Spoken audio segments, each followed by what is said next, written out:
You ever meet someone who walks into a room and somehow makes the air heavier, like their arrogance alone could crush the mood? That was Greg, my fiancée's senior partner at her law firm. A man whose ego could barely fit through the door. He loved control, loved watching others scramble to impress him. And if someone didn't, he'd find ways to make them regret it. When I first met him, I thought he was just another demanding boss, until the day his little policy left my fiancée bedridden, shaking with fever, and still afraid to miss a single email. That's when I decided.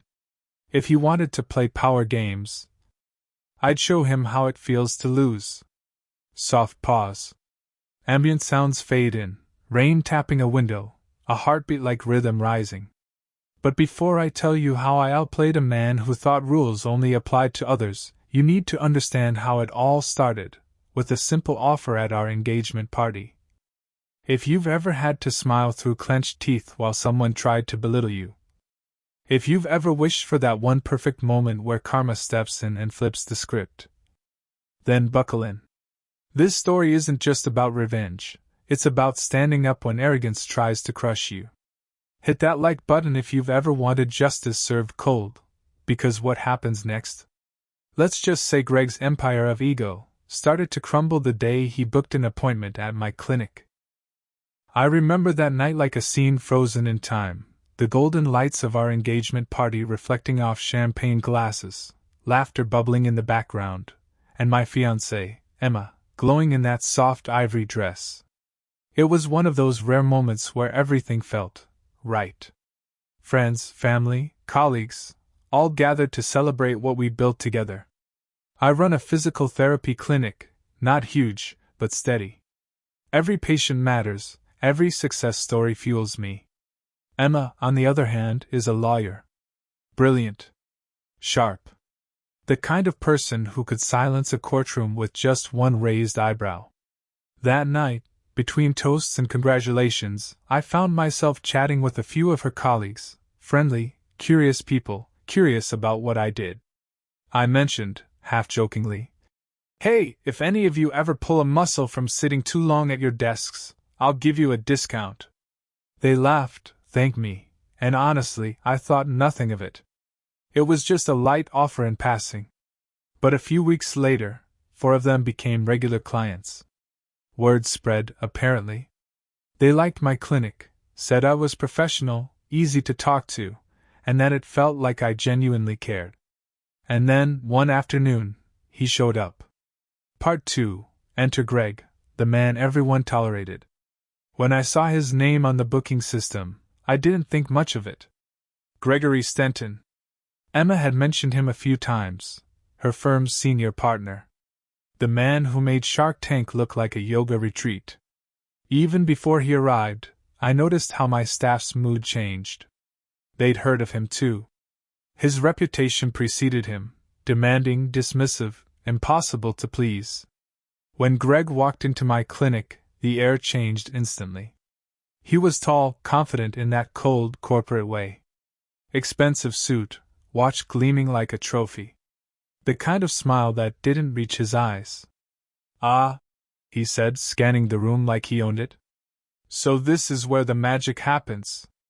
Emma's fiancé, right?" I smiled politely. "That's me. Good to meet you." He nodded, eyes sweeping over the equipment. Smaller than I expected." That was his first sentence to me, and somehow, it told me everything I needed to know. Still, I kept my tone even. "We focus on quality, not size." He smirked, the kind of smirk that says I'm not listening, but I'm amused you're talking. For the next hour, I treated him like any other client, guided movements, explained posture corrections, asked questions. But it was like working on a marble statue that talked back. Every suggestion came with a snide comment. He'd say things like, "Are you sure you're qualified to handle this? Emma said you run this place." Cute.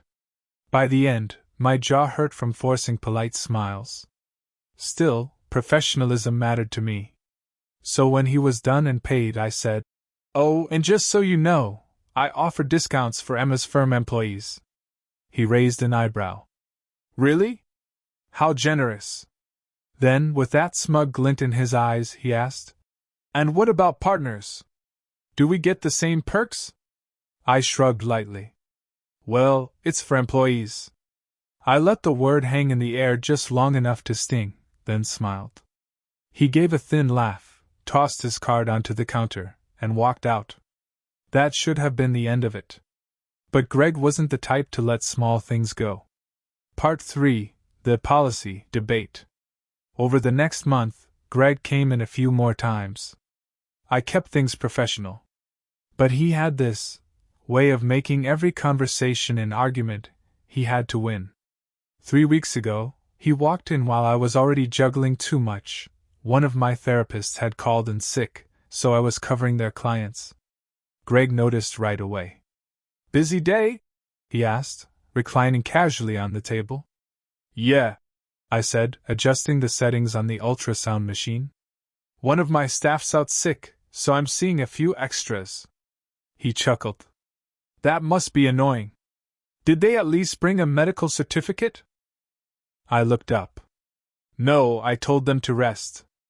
I'd rather they stay home than spread it to everyone. His smile tightened.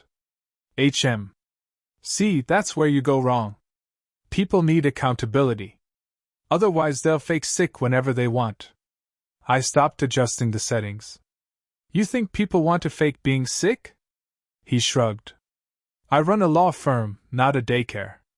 If someone's not dying, they're working. Simple as that. That line, if someone's not dying, they're working, stuck in my head. It sounded like a joke, but he meant it. We wrapped up the session in silence. But inside I felt something shift, a quiet disgust I couldn't shake. Part 4: When Karma Catches a Cold. A few days later, I started to feel it. The sore throat, the fatigue, the kind of cold that makes your bones ache. Within 2 days I was down for the count. By day 4, I'd passed it on to Emma. She got it worse. Fever, coughing, dizziness, but being who she is, she refused to rest. She worked from home on Friday, answering emails between sneezes.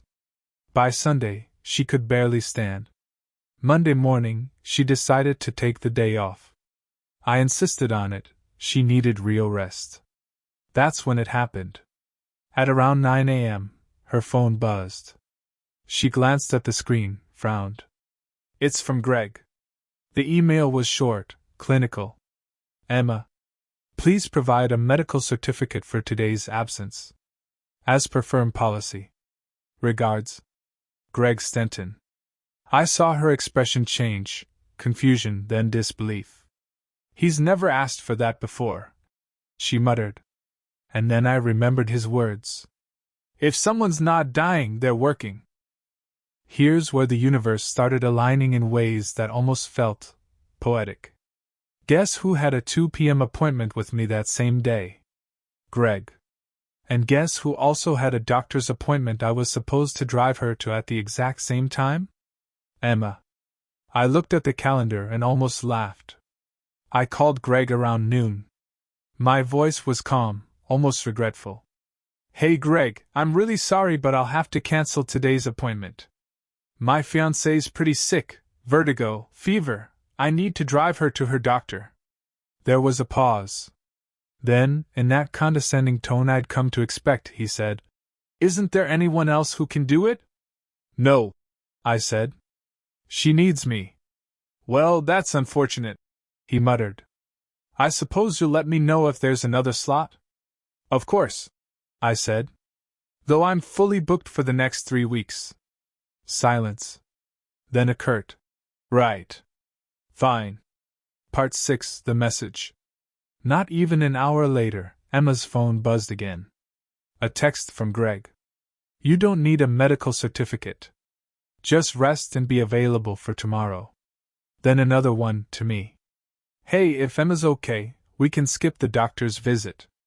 No need to cancel my session. I smiled as I read it. The irony was so thick, you could spread it on toast. Emma looked at me, pale but furious. He's unbelievable. He literally enforced that rule this morning. I shrugged. Guest policies only apply when it's convenient for him. She sighed. Should I cancel my appointment? I smiled. No. You can't remember? Late cancellation policy. Clinic rules. She laughed weakly. You're awful. Just fair, I said. And besides, karma's never late. At exactly 2 p.m., I was pulling out of the driveway, Emma in the passenger seat, bundled in a blanket. At the same time, Greg was probably pacing in my clinic's waiting area, checking his watch, annoyed that the world didn't orbit around him for once. Later that evening, he emailed again, short, clipped, irritated. Appreciate the heads up next time. It's inconvenient when appointments are cancelled last minute. I typed my reply carefully, word by word. Understood. Unfortunately, emergencies happen. I always prioritize my patients' health and well-being, as I'm sure you understand, given your firm's commitment to wellness and strict policies. No reply. But I know he got the message. He never booked another appointment. And Emma? A few weeks later, she got an offer from another firm, one that treated their people like humans. She accepted. Greg's name still comes up sometimes, usually followed by a shared smirk. Because some lessons don't need yelling. Sometimes you just let karma whisper them, slowly, precisely, and coldly. Part 8, Reflective Wrap-Up. Soft instrumental rises again, calm, resolute. You know, people like Greg believe power means control. They think policies are weapons, not guidelines. But when they face someone who won't play their game, their whole world starts to crack.